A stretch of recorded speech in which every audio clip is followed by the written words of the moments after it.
বলে যায় যে আস্তে আস্তে করে আমরা এই আন্তর্জাতিক বিমানবন্দর বাস্তবায়ন করব। কিন্তু আমাদের বিমানবন্দর আন্তর্জাতিক হবার কোনো কথাই নেই।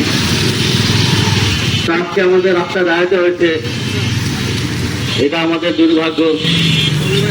সমস্ত ভৌগোলিক সবকিছু থাকা সত্ত্বেও